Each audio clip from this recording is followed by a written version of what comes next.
Hi everyone, this is Paul, and today we have our VIP guest, Mr. Frank Ramirez.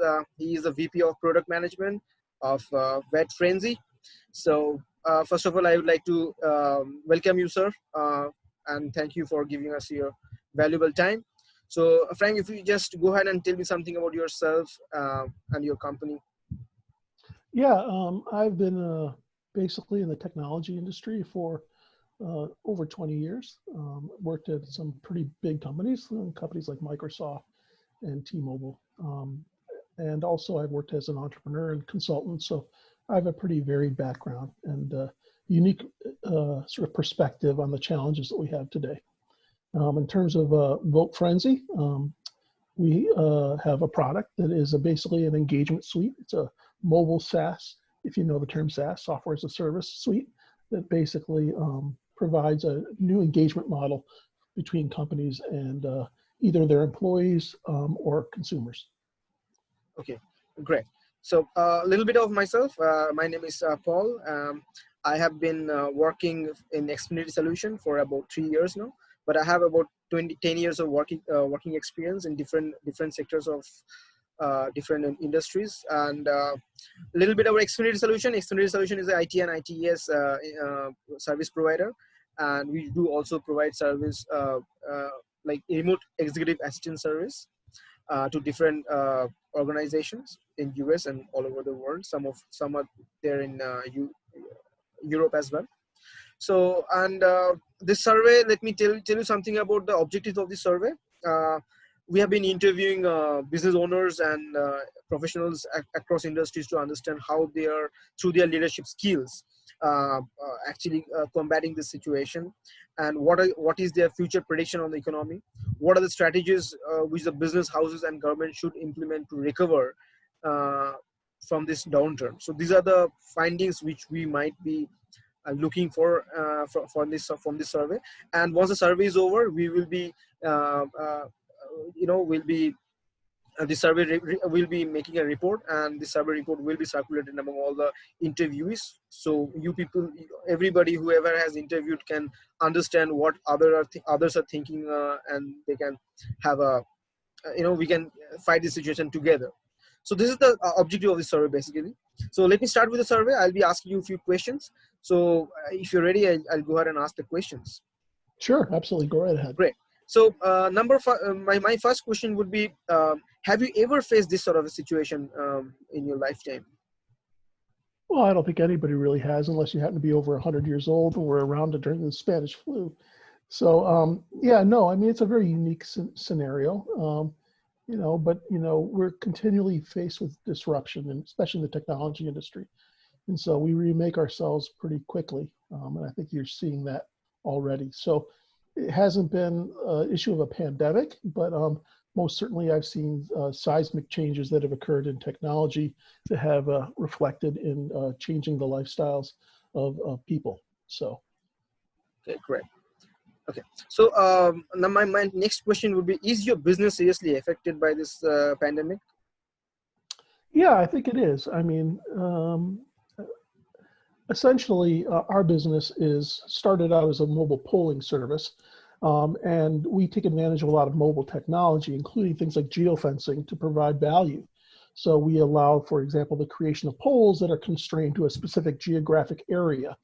And that allows you to control who's responding to it and who, effectively participates in the rewards and games and everything that we allow. And so when people aren't really traveling, right, they're not really going to different destinations, the mobile component of our product, which is pretty significant, is pretty much undermined by this fact. And it still provides a tremendous amount of value in both online environments and private environments, and it can be used in different ways. But it most certainly, changed the prioritization of the value proposition, shall we say, that we offer our customers. Okay, great. So my next question would be: do you see any challenges in the future, and how are you prepared for that? Well, I mean, I think, again, there's always going to be challenges in the future. I think oftentimes we're a little bit reactionary. And so a pandemic is a specific type of challenge, right? And so I think every company has to sort of embrace that sort of agile capability, the ability to adapt. And so when you're formulating your technology infrastructure or your business policies and your business processes and sales processes and the like, they have to be able to be accommodate change. And the pandemic I look as being something that is underneath this umbrella of change. So, the answer to that would be yeah, I think we all have to become more agile. We have to be able to realize that we should not have such rigid operational processes and methodologies that we can't adapt to change. So that is what, a change is constant. Something is that. Exactly. That's very important. Change is always constant. So this is a pretty big change, right? It's a different huge change, type of actually. change. Yeah, it is. But I mean, we're not like Chicken Little, right? It's not like, oh, the sky is falling and we all have to run. And, we have to respond in a rational manner. And I think the first thing to do is contextualize the nature of the challenge. And so I think we've done that. We haven't maybe done it as quickly as we should have. And I think that's part and parcel of the fact that human beings like rhythm. They like to get into a groove. They like to have a certain amount of predictability in their lives. And this basically came out of left field. But it's not like a meteor hit the Earth and the Earth is destroyed, right? And it'll take 10,000 years to recover. I mean, this is something that we'll have a vaccine in a couple of months and it'll be solved. But we can't go back to business as usual because we all now know that we're probably going to be facing a new pandemic every so many years, and we have to have methodology. We have to have methodologies and processes to be able to adapt to that, right? And so that's what I think we have to learn. We have to learn how to adapt, how to be more agile. That's what we really have to learn. We have to build the skills that we can use, not just with this pandemic, but with every future pandemic that should come down the pipe. This is a great learning, actually, for every one of us. And we can pass on to our future generation as well. So what was the situation, how we can deal with it. That's really nice. So my next question would be related to that only. So how do you see the economy in the near future? I mean, economy of the whole world as well as United States particularly. Well, I mean, I think we're going to respond to this in a couple of years. Several years it'll take for us to really digest this and build our methodologies and processes for how we address a pandemic or this type of challenge. And then we'll get into kind of a groove, right? It'll become the new normal, right? And it won't seem so abstract, right? But I mean, I think movie theaters are going to be filled up again. Restaurants are going to be filled up again. I mean, life will change, but at the same time, it'll become quite normal for us. So, I think that we tend to make a little bit too much of it right at this moment, in the sense that in the longer scheme of things, I mean, my career has lasted several decades, right? And so what you realize is that, change is constant, and you adapt and you accommodate and you come to a new normal, and you do that again and again and again and again. And so this is no different, right? I mean, it has specific nature. People die. I'm not trying to minimize how impactful it is, but it's not beyond the capability of the human species to be able to address this, right? So we will get to a place of more comfort. So that is really insightful, and I think that we should be always ready to deal with the changes and deal with this sort of situation. And it's a great learning for all of us. And so my next question would be, it's not a question, it's more of a discussion. So people are having issues these days, and they have been facing this sort of an issue for about 3-4 months now. It is a lot of time, actually. We have actually Sure. Stopped moving, actually, if you can see, or gradually moving, or very slow moving towards the future. And we really don't know what is the future looks like, and how we cannot predict things now. So in this sort of a situation, and most importantly, every business, or not every business, rather most of the businesses are seeing a downturn and seeing a lot of issues. Like my viewers, there are maybe a couple of viewers, or maybe very few viewers, who are really having issues finding jobs, finding clients for them.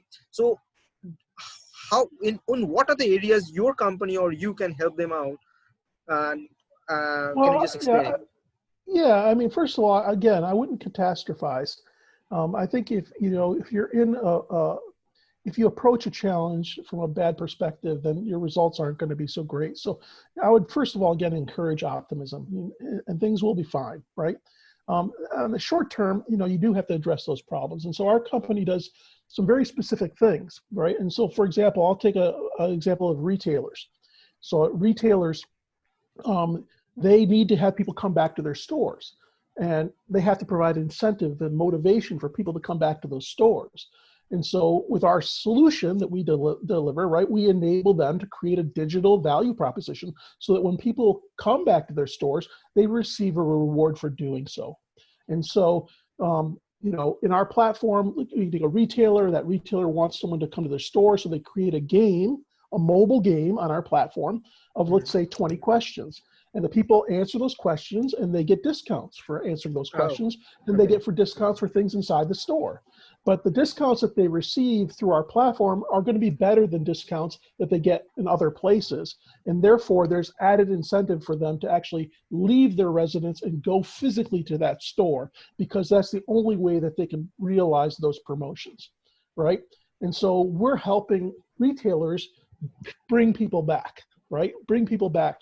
But more importantly, I think we're enabling a lot of companies to embrace a more digital engagement model, if you will, right? So traditionally, we're so much of our businesses are face to face. There's so much of it relies upon you coming into the store and looking at somebody. And what I think overall we're doing, and a lot of other companies are doing through things like Zoom and the like, is we're allowing you a different way to engage people, right, that you've ever used before. And there's lots of benefits from doing that. I think overall, I think the change is occurring, and it will be with us forever. So, remote work, I think, is going to be with us forever, right? I mean, a lot of people were very fearful about remote work. No, I have to see them. I have to see that they sign in. And, what we're learning is that you don't, right? I mean, our business actually improved to some extent. So we do a lot of outsourcing, of our capabilities, in terms of development.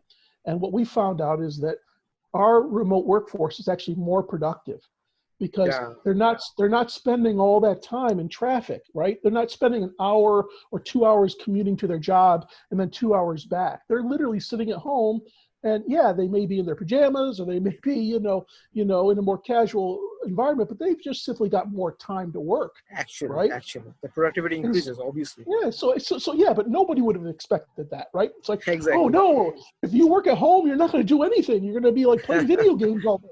And that's just not true, because the truth is that if you hire the right people, they have passion for their job. They have an interest in their work, and they really want to work. And so, giving them an extra 2 hours, every day to be able to work, that's a wonderful thing, right?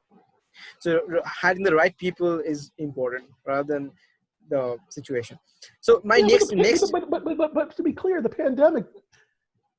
pandemic wasn't the cause of that, right? I mean, you should always hire good people, right? You should always trust the people that you hire. If you can't trust somebody that you hire, then you shouldn't hire them in the first place, right? Actually.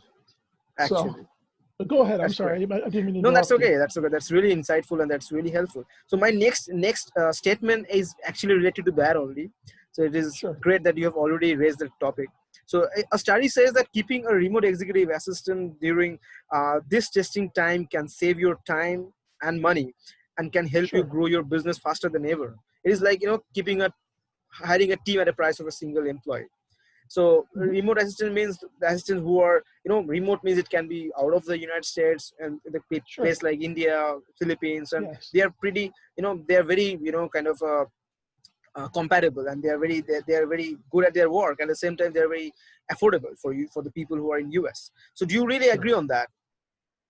Well, I mean, I'm kind of a biased audience. I mean, I was actually a senior vice president of a business process outsourcing firm, and we had, thousands of employees in India. We had them in the Philippines. We had them in Canada. We had them in Mexico. I think the way to look at it really is talent exists around the entire world. And if you can actually go after that talent and not be confined to the talent of your immediate location, then you have the ability to bring more people with more talent to your organization. So it's a huge opportunity. But globalization as a whole, and the differential in labor rates, that's very problematic. You All know, right. that's a big challenge. Absolutely. I don't think we have enough time to address that right now. I don't think it's an easy challenge. I think it's going to require government as well as business to come together. And it's a reckoning, but it's going to happen. I mean, you know, we're on one planet, globalization is here. You might not like it, but you can't really, how can I don't think you can really, how can I say, you can't really fight it, right? It's like Mother Nature, right? Mother So, Nature, actually. yeah, so instead of trying to fight it or resist it, then you should embrace it and make the most out of it. All right, that's really great. So let me tell you something about Xfinity solution, as I've already explained. But let me tell you something. Like, we are also a remote executive assistance. We provide remote executive assistance service to different United States, like as I said, countries like United States and Europe as well. So we are specialized in remote executive assistant service, like, or you can say virtual assistant service, like data entry, event planning, appointment scheduling, and accounting and bookkeeping. Name any of virtual assistant service, whatever you need Sure. to run a business at the back end, right? So you're at the front end, you're dealing with the customers, you're dealing with you're getting the business. At the back end, you need someone who can take care of everything. So starting from data entry till you're managing your project and everything, like accounting part, your graphic designing, your logo designing, everything can be done by or Sure. e-commerce, Shopify, and anything, you just name any. So we are there to help you out. Well, So I think the truth of the matter is that there's talent everywhere in the world, right? There's talent in actually, China, actually, there's talent in Russia, there's talent in India. And I personally have done a lot of work with India, and I've had some good right, experiences and I've had some bad experiences, of course, right? And that's just the way it is. And so I think of course, it's really about finding, I think, somebody that you can communicate well with, somebody that is going to not necessarily just be someone that you use for executing tasks. You really have to make them kind of a virtual part of your team, because absolutely. That is important. there's a lot of intelligence in these different parts of the world. There's a lot of cultural experience. There's a Yeah, lot of business opportunity. I think the big challenge is when people assume a kind of a master slave type of relationship, almost, where it's like, I tell you what to do and you do it.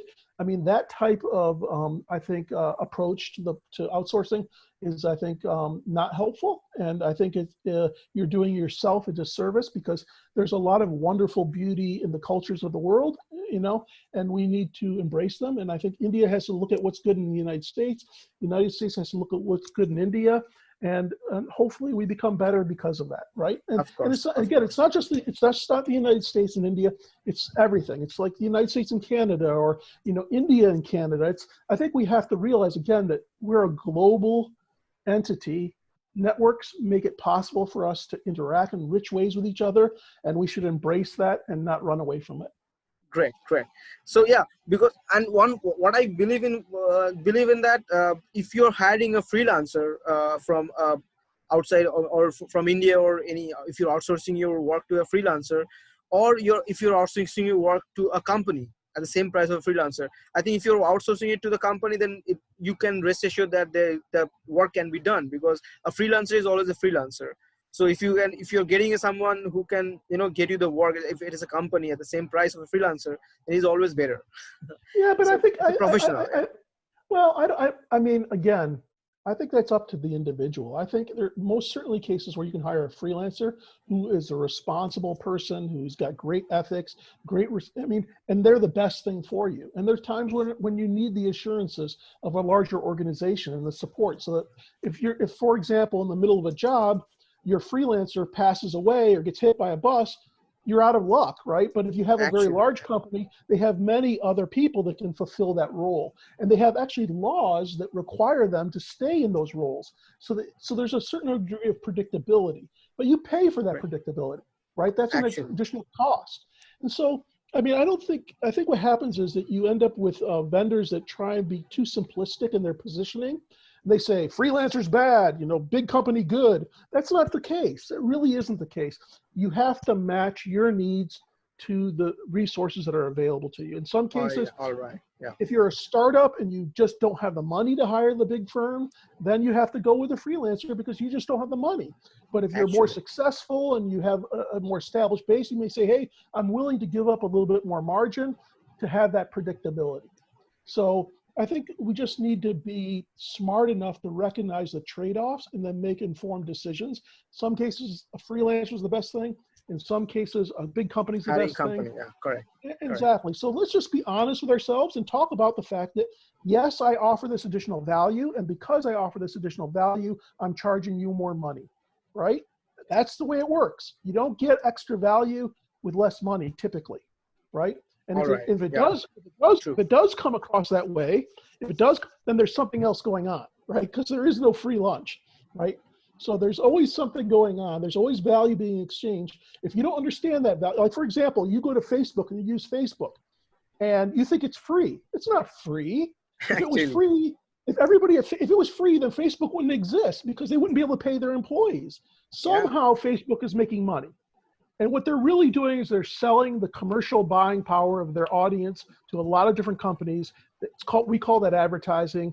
That's what makes their business run. It's a lot of money. Yeah, exactly. There's $900 billion or almost $1 trillion or whatever spent on advert. They're tapping into that, and that's how they're making money. And so this idea that things are free is a fallacy. It's really just the exchange of value has been hidden to such an extent that you feel that it is free, but it's not free. There's nothing free. All right, great. So thank you, Frank, for your time, and this was really insightful and educative, and your views will really add a lot of values to our survey, and we are obviously going to post this. And before, so it was really nice, wonderful having you with us. Have a great rest of your day. Bye bye. Sure, absolutely. Yep. Bye bye.